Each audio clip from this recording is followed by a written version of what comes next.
mobil saya itu kena longsor beserta beberapa mobil yang lain. Yang paling parah salah satu mobil saya langsung masuk jurang karena dorongan longsor. Dan driver saya nggak tahu apa-apa, sadarnya di bawah.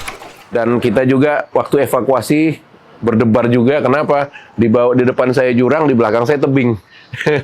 Saya kalau dengar bunyi drik, kabur langsung pasti. Driver saya punya inisiatif untuk berjalan kaki karena memang naluri bertahan hidup ya. Berjalan kaki dari lokasi di Adian Koting menuju Sibolga selama 3 hari 3 malam. Sibolga pada saat itu juga porak-poranda, putus komunikasi. Jadi kebetulan memang ada suatu saat itu yang memang kita bisa masuk SMS ya. Ini kalau jaringan internet udah nggak ada lagi nih. SMS mengabarkan bahwa saya sudah ada di Sibolga, Pak.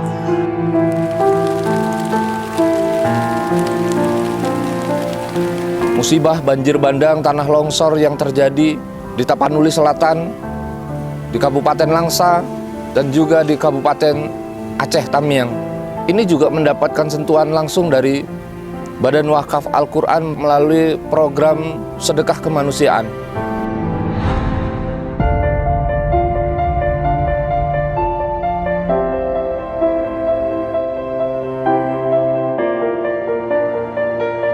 Program ini tidak hanya dikhususkan untuk masyarakat atau untuk kaum muslim semata. Namun program wakaf ini, program sedekah kemanusiaan ini diberikan secara khusus sebagai bentuk rasa kemanusiaan kita kepada seluruh masyarakat yang terdampak dari bencana yang terjadi di negeri ini.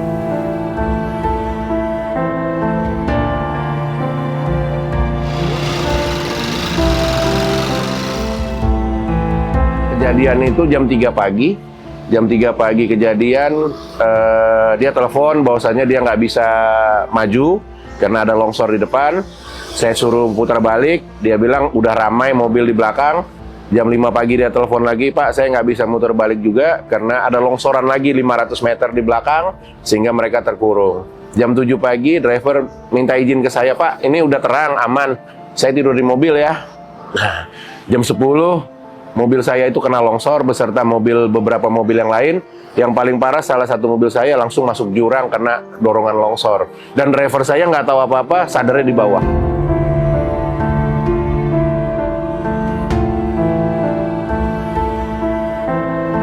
Susahnya, timbunannya itu parah banget gitu. Sehingga 2 hari digali, di ekskavator, baru ketemu orangnya. Sama grup, sama mobil-mobilnya. Kurang lebih mobil di situ ada sekitar 14 kalau saya nggak salah dalam satu kelompok itu, termasuk mobil Bang Arman juga ada 2 di situ. Dan kita juga waktu evakuasi berdebar juga. Kenapa? Di depan saya jurang, di belakang saya tebing. Saya kalau dengar bunyi drik, kabur langsung pasti.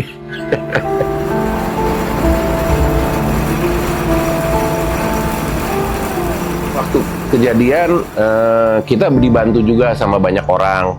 Nah dari situ saya ngelihat ya kenapa kita nggak bisa membantu juga kalau kita sudah, maksudnya bukan selesai ya, maksudnya kita sudah, mobil kita, driver kita sudah aman ya, kenapa kita nggak bisa bantu orang yang justru lebih banyak membutuhkannya gitu.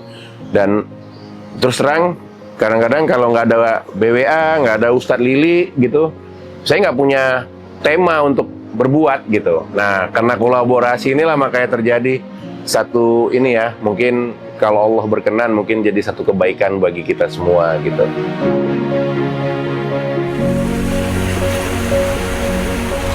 Awal kemarin itu sebenarnya waktu kita pergi sama Ustadz Lili, gara-gara istri saya ngumpulin bajunya. Nah ya udah kita kesana gitu, tapi karena kita laki-laki semua ya Ustadz ya, jadi kita nggak ngajak dia gitu. Tapi awalnya dia sendiri yang mengumpulin, ini tolong dianterin dong. Dan waktu ada yang minta roti, kita dikerubunin anak-anak, ibu-ibu, ya rasanya seneng aja bisa berbagi kepada mereka yang lagi mengalami musibah gitu. Ya nggak ada kata-kata yang bisa diucapin ya, pokoknya senang aja.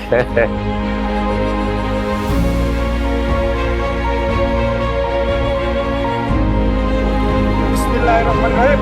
Allahu Akbar.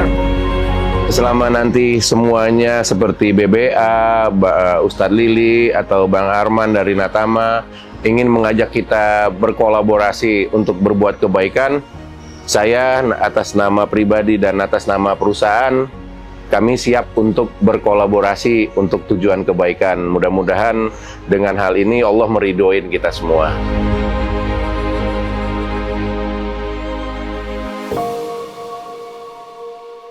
Di hari Senin itu, sekitar pukul 12 siang, driver kita masih mengupdate posisinya. Gitu. Posisi di Adian Koting Tapanuli Utara. Driver masih sempat memberikan gambar ada air sungai yang sedang meluap di sampingnya, dan melaporkan bahwa sudah terjadi longsor bertitik-titik ini. Tapi jam 2 pukul 14 sore pada saat itu kita sudah tidak bisa lagi menghubungi beliau, supir kita ini. Jadi truk itu tertahan, komunikasi putus di Tapanuli Utara dan Tapanuli Tengah pada saat itu. Kita tidak tahu di mana posisi armada, kita tidak bisa menerima kabar dari driver, tidak tahu juga kondisi driver seperti apa. Jadi kita hanya bisa menunggu dan berdoa. Alhamdulillah, driver saya punya inisiatif untuk berjalan kaki karena memang naluri bertahan hidup ya. Berjalan kaki dari lokasi di Adian Koting menuju Sibolga selama 3 hari 3 malam. Hanya untuk berusaha untuk memberikan kabar kepada semua. Mungkin ke keluarganya atau ke kita sebagai perusahaan di tempat bekerja. Bagaimana kondisi di saat itu. Di hari kelima itu ya, di hari kelima kita sudah dapat kontak dengan dia berada di Sibolga. Sibolga pada saat itu juga porak-poranda, putus komunikasi.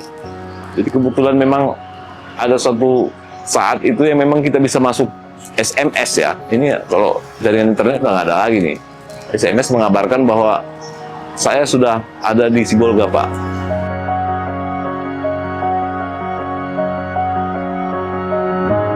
Setelah saya ketemu dengan driver saya ketika armadanya dia sudah jalan 3 hari 3 malam dan ke Sibolga, dan alhamdulillah itu bisa kita temukan armada kita di hari ke-13 ya, di Desa Parsiktaman itu. Dia cerita gitu bahwasanya di sana itu parah loh Pak, parah. Orang sudah berpikir untuk menyelamatkan diri sendiri gitu. Jadi saya juga berpikir ketika orang sudah berpikir menyelamatkan diri sendiri, siapa lagi akan yang menyelamatkan mereka yang ada di sana. Sebenarnya itu. Jadi sebelum BWA turun, kita juga secara swadaya juga melakukan bantuan, dan alhamdulillah di asosiasi perusahaan yang berhubungan dengan logistik juga ikut, dan kebetulan itu adalah bidang saya ketemu di bidang kerohanian dan CSR di organisasi asosiasi logistik. Jadi memang kita turun, kita bantu, karena kita berpikir kalau bukan kita siapa lagi yang dekat.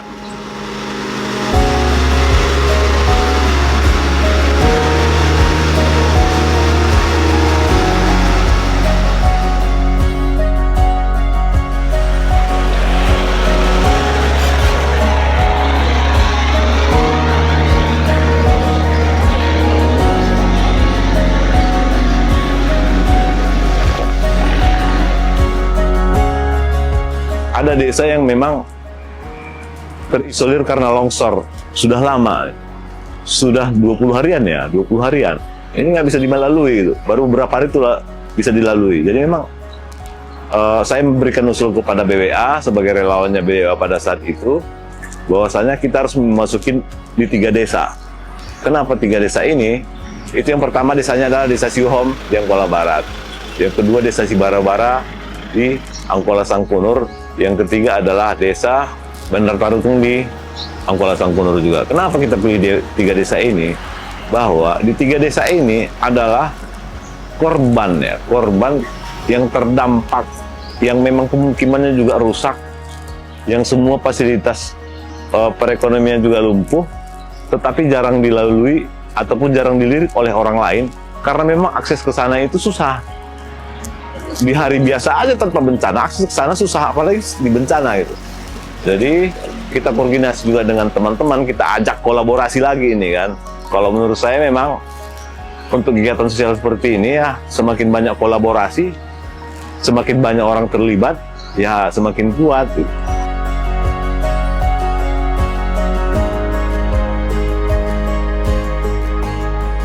Saya pikir alhamdulillah kolaborasi ini sangat bagus. Mudah-mudahan di hari-hari berikutnya ini juga akan semakin berkembang kolaborasinya, semakin besar. Kalau udah semakin besar memangnya apapun kalau kita sudah besar pasti lebih mudah untuk menyelesaikan semua tugas-tugas kemanusiaan yang harus kita laksanakan.